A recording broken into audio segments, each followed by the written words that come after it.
Coming up on AOPA Live this week. Current can get you, the cold can get you. You should have a life vest on board. That is so crucial.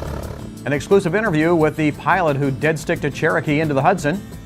Well, there you go again, and GA is in the crosshairs. We have exclusive news on the Sherpa and an exclusive interview with the NTSB chairman. AOPA Live this week begins right now.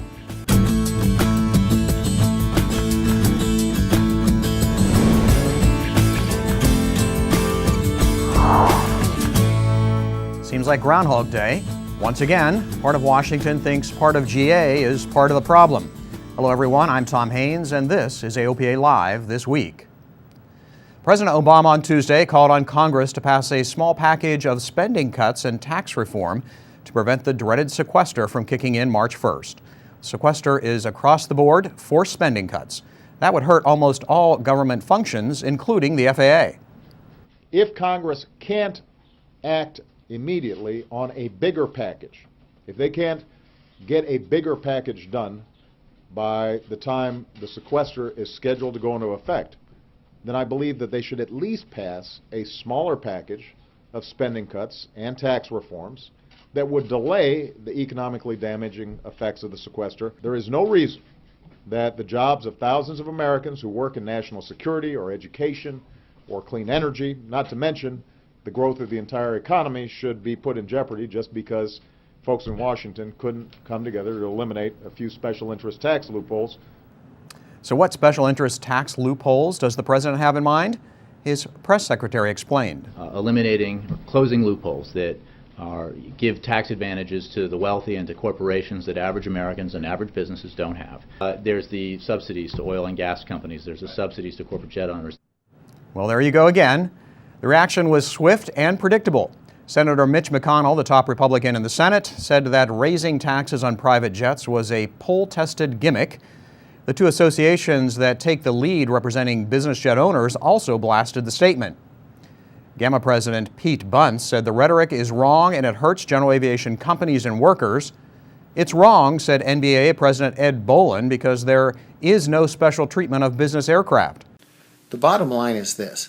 All the rhetoric coming from Washington is ignoring the fact that our depreciation schedules for general aviation airplanes were established by the IRS decades ago and adopted by Congress in 1986. This is established policy. The other thing that doesn't come out very often is that changing the schedule as it's been suggested would do virtually nothing to address our debt. But it does have the potential to do real harm to a great American industry, general aviation. The administration's calls to raise taxes on business aircraft are short-sighted and would only serve to stifle production, would hurt job creation, and hurt our economy. Despite the rhetoric, there are no special provisions or loopholes for general aviation, and our industry should not be unfairly singled out. But far from the shenanigans in Washington, aviation businesses are trying to soldier on, including this one in Scappoose, Oregon. Imagine a cross between a Super Cub and a Caravan. That would aptly describe the Sherpa. The large single-engine tail dragger has been around for decades, but is now taking the next step. The Sherpa will become certificated thanks to funding from a Chinese company. AOPA Pilot Senior Editor Al Marsh has the exclusive story. 25 years ago, Glenn Gordon and designer Byron Root began work on a monster bush plane called the Sherpa. Thanks to an investment from China, they can finally finish it.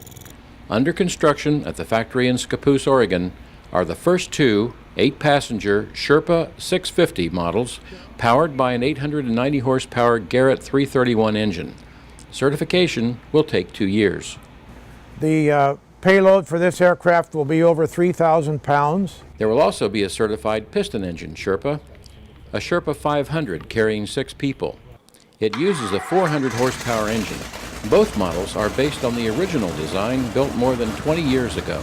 We estimate that the sixth place, which is the recep engine, should be at about 450 to 475,000 with a basic avionics package.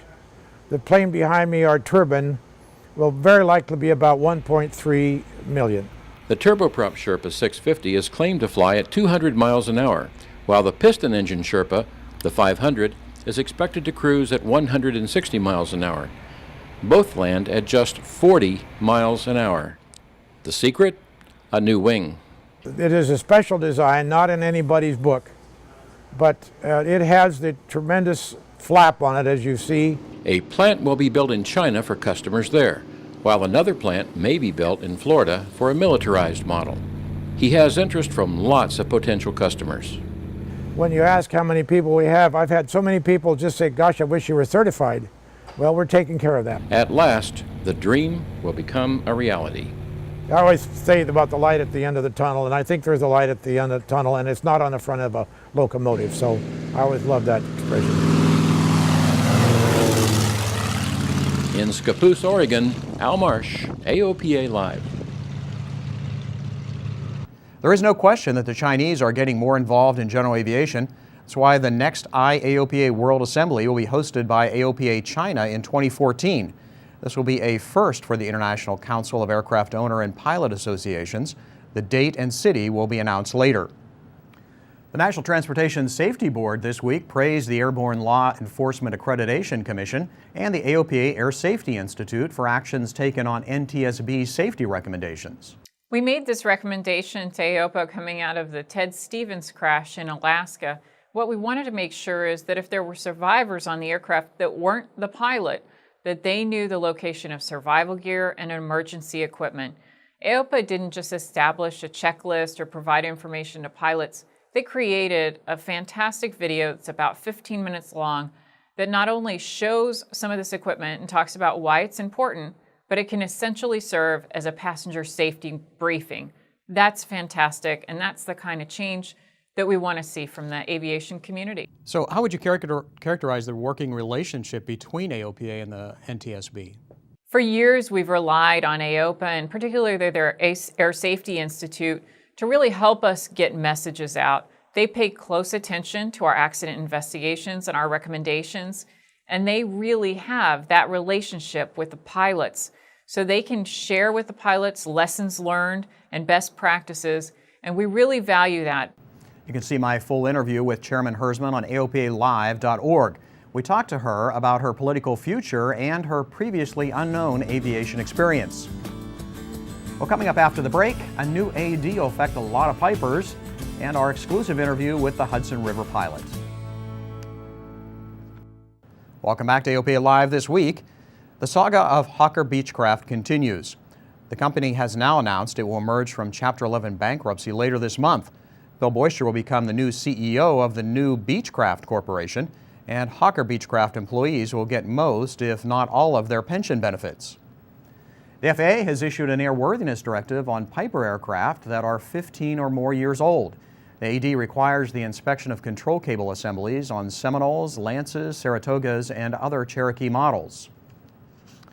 The U.S. Army Corps of Engineers has located the Cherokee 6 that ditched in the Hudson River off of Yonkers last week, and investigators may eventually learn why that Piper lost power flying in the VFR corridor on January 27th. The pilot and passenger survived because they had life jackets that kept them afloat as hypothermia sapped their strength, but even then it was a very close call. Jim Moore flew via the popular river route to northern New Jersey to meet the pilot, whose sightseeing excursion with a friend ended with a water landing as the only option.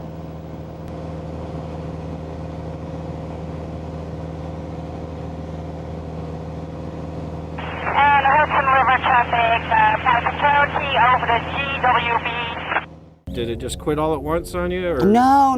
Everything looked fine. All the pressure and temperature gauges were fine in the green, but the engine started to stutter for some reason.